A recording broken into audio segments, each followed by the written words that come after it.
And welcome back to Judgment Day Holiday Edition, where we won't ask you to send sample cookies and judge them. The only thing we're going to judge is you.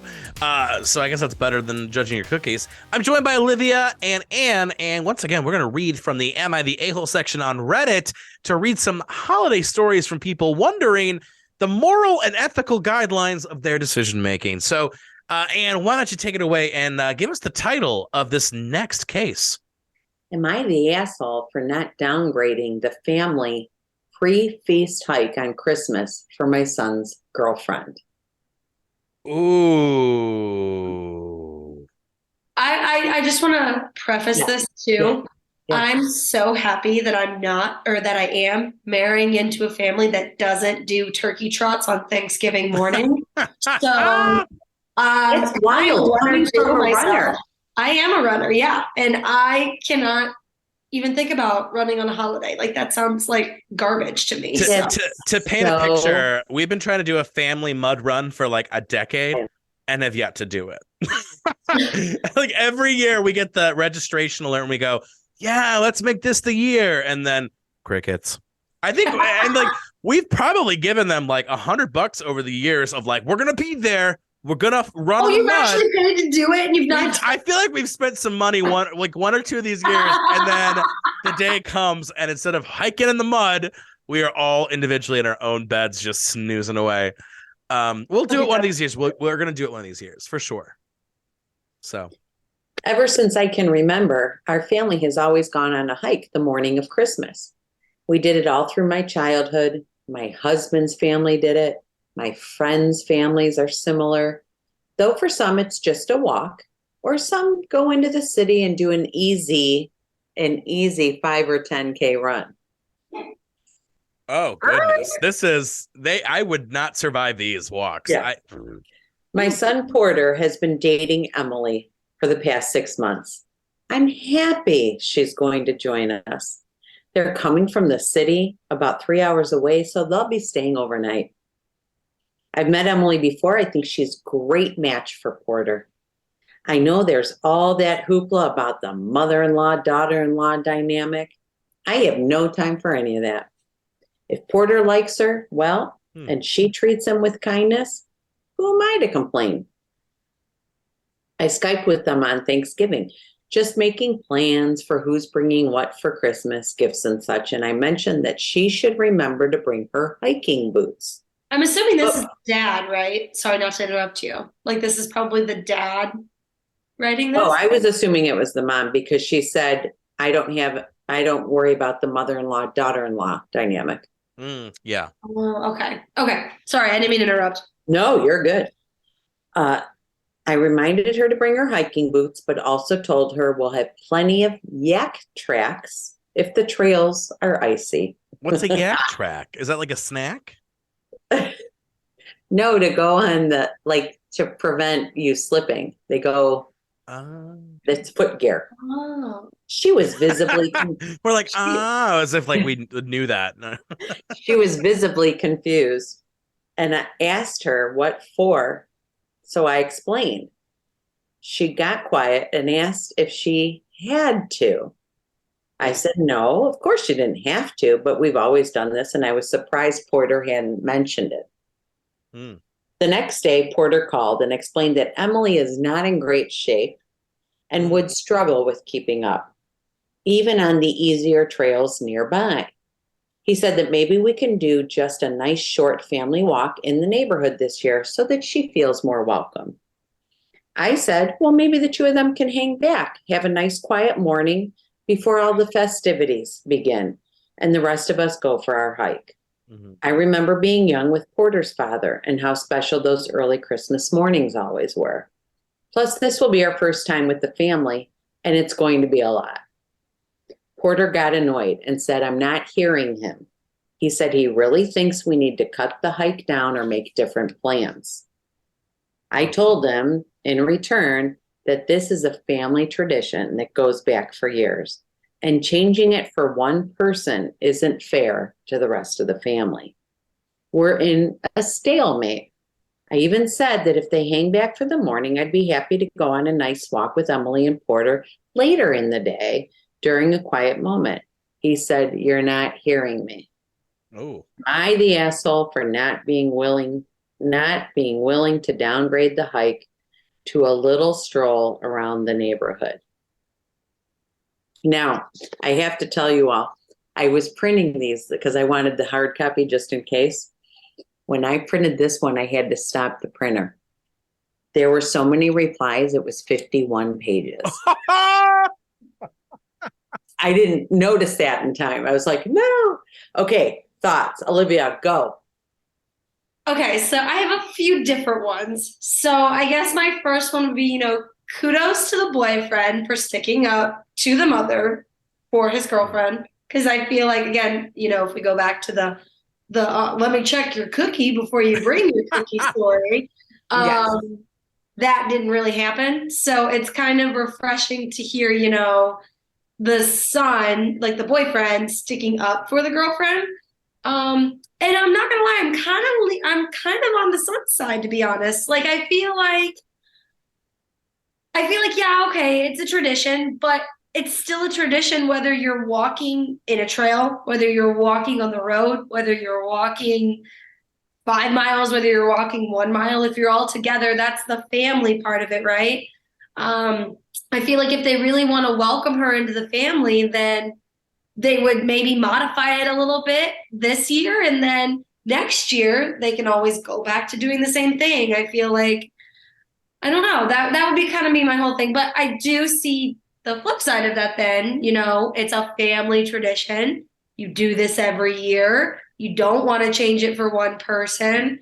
But she prefaced it with, she thinks this girl's great for Porter, her son. So I feel like if she's so fantastic, why wouldn't you want to kind of cultivate that relationship with not only her and Porter, but her with your family? Mm-hmm. I kind of both love and hate that I have to say this, but I disagree completely with Olivia on this. Absolutely different. Rude. Rude.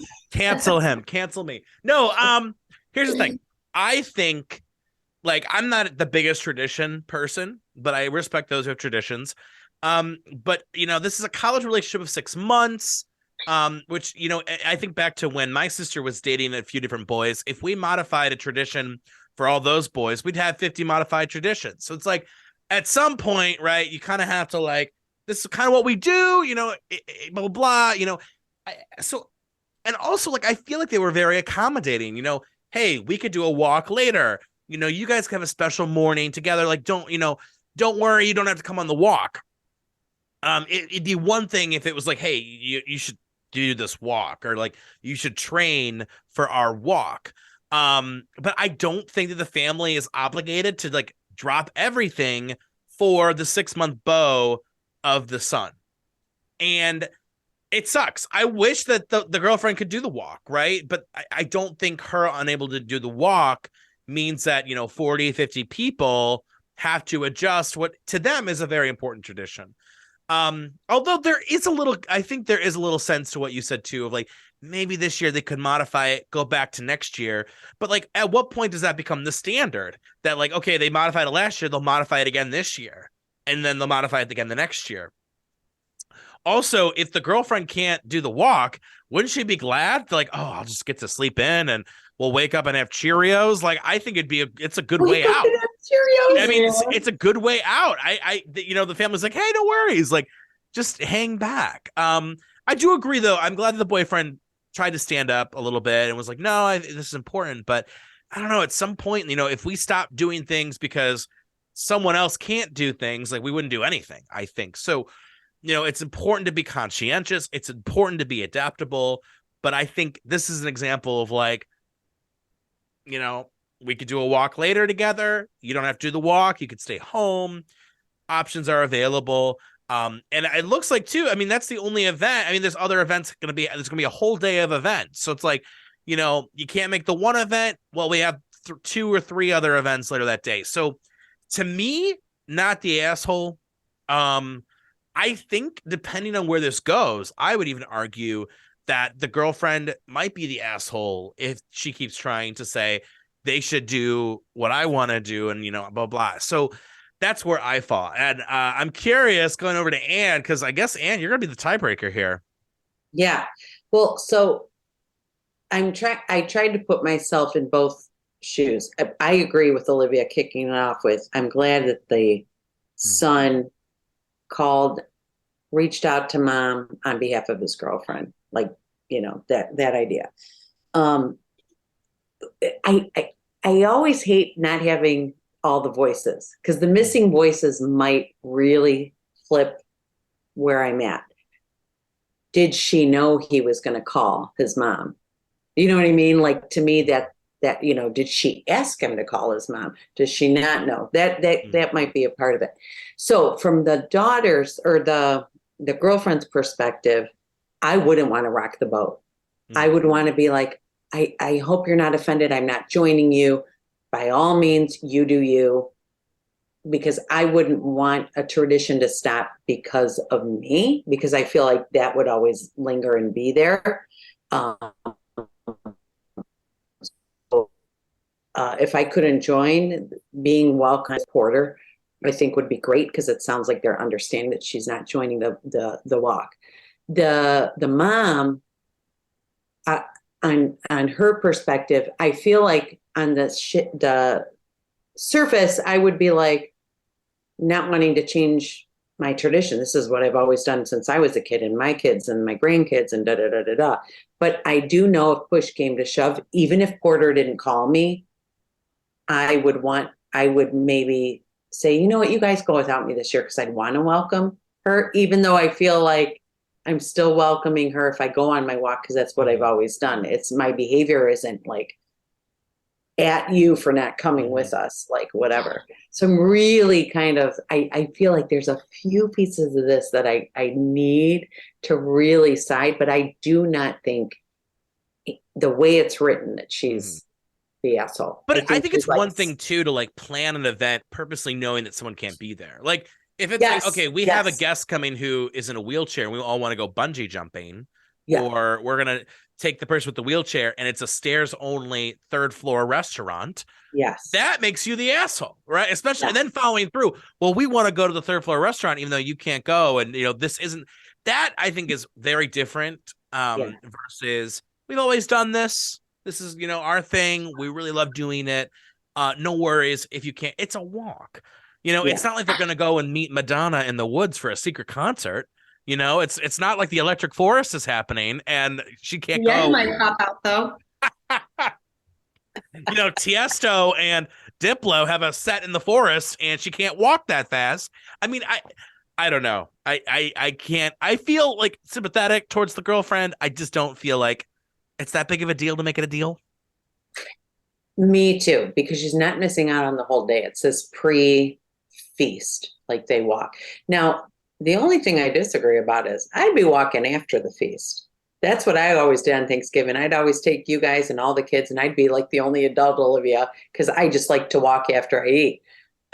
There was no whatever, no harm, no foul. Like people, none of the other adults wanted to go on a walk. All the kids did. So I was the one that would go because I like to walk after I eat. But you want to go or you don't want to go. I'm all about you do you. I just mean like you do you.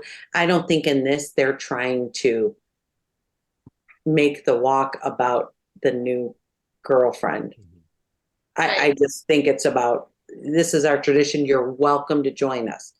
I think it would be very different if Porter did the walk with them and then she was in this new relationship at a new house by herself. I think we know you're dating a very husky woman, which is why we're having a 10-mile walk today. Yeah, that would be a-hole for sure, I think.